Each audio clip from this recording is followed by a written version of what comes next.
Brooklyn Independent Television. Would you like to supersize that? If you would, you'd better get going while the getting is good, because Mayor Bloomberg is doubling down on his efforts to limit the size of your next soda. After State Supreme Court Judge Milton Tingling struck down the ban on sugary drinks larger than 16 ounces just hours before the ban was to take effect, Judge Tingling characterized the ban as being fraught with arbitrary and capricious consequences. You may remember that this isn't the first time New York City's mayor has found one of his public health campaigns staring down the straw of a big gulp. In 2010, Bloomberg spearheaded an effort to impose an additional tax on sugary drinks that was ultimately defeated. And from the ashes of that defeat rose the idea to limit soda sizes in businesses under city regulations like bodegas or movie theaters and restaurants, not grocery stores or the birthplace of the bladder-busting excess that is the big gulp, the super big gulp, the double big gulp, or the bride of big gulp. All right, that last one isn't a real thing yet. But the opinions of New Yorkers are very real. And we dipped into our archives to bring you this story from March of 2010 by Emmy-nominated producer John Carluccio. I don't drink too much sodas because it's no good for you. But I don't believe in raising taxes on the soda is gonna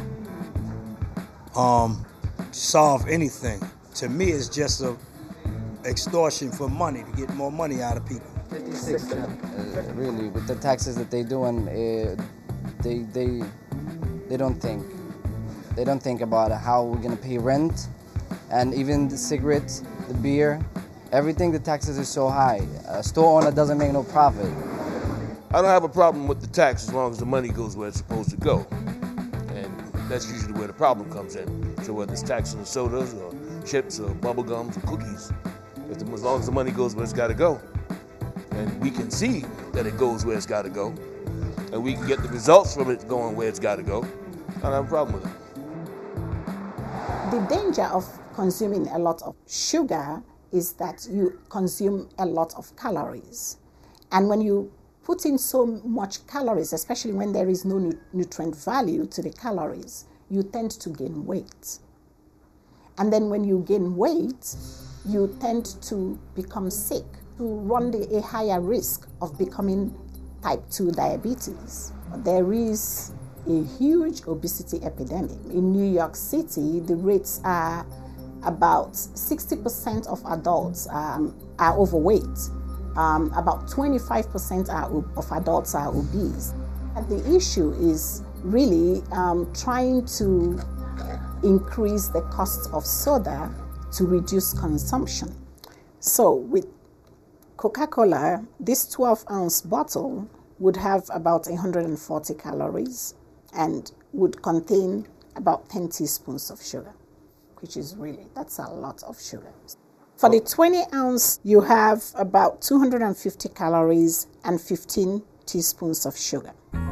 People are the reason for obesity. Okay, if it wasn't soda, it could be something else. You know, I mean, we see and hear it all the time: starches and sugars and things that we don't need that we unfortunately consume, especially in an area like this. Because this is unfortunately what we have to do, because prices are not the same as in other places, and the food is not the same in other places. So basically, you have to get full. I know people who drink that's their only choice of soda, just soda, no water, no juice. They don't drink juice, just mainly soda all the time. People should know better. Soda shouldn't be your main priority. But once you tell people that, they're gonna say, oh yeah, okay, yeah, I understand, but they're gonna want to do their own thing. You can't control people's choices. They do it for themselves. All the processed, like the juices, all that stuff is the same as drinking a soda. Soda is just one beverage and just one food. And there are other beverages like fruit drinks that are equally high in sugar. For a 10-ounce Tropicana orange juice, that's 100% juice, you have about 6 teaspoons of sugar, just about the same as the 8-ounce of Coca-Cola.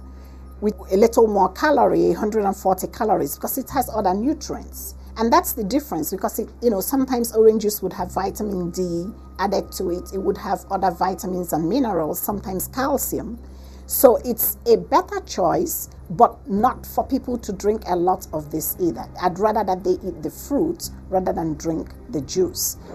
A lot of people, when they see a product has less sugar, more vitamins, they buy it more. We trying to put the most healthy things in the store as much as we can, but it just like if you come to Coca-Cola or Pepsi, that's a name brand, so it's just hard to go in a competition with them. Because you've been conditioned to drink soda. Come on, drink Coke. What, aren't you cool? You don't want to drink a Pepsi with us? So to tell yourself you're never going to do that again is like saying, I'm never going to think in English again. You were taught to think in English. So if you end up drinking a soda or thinking in English, it's just because you were conditioned. So I don't make myself wrong when I drink a soda, but I do drink less and less of them. Soda is not necessarily bad. It's really when you overdo it, when you use it all the time. It's an empty calorie, but it's something that people enjoy once in a while, just like people drink beer. People are making themselves more aware of what's going on. I mean, it's the usual conversation now, especially since the whole thing came up about the soda tax. The good thing would be if it does reduce consumption of sodas.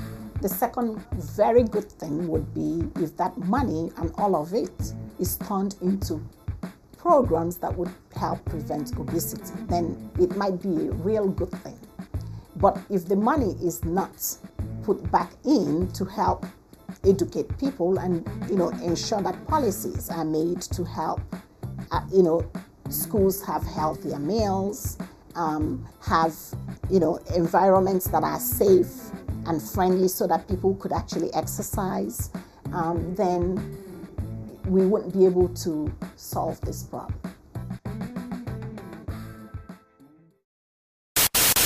Watch this and other Brooklyn Independent Television episodes online at breakartsmedia.org/BIT.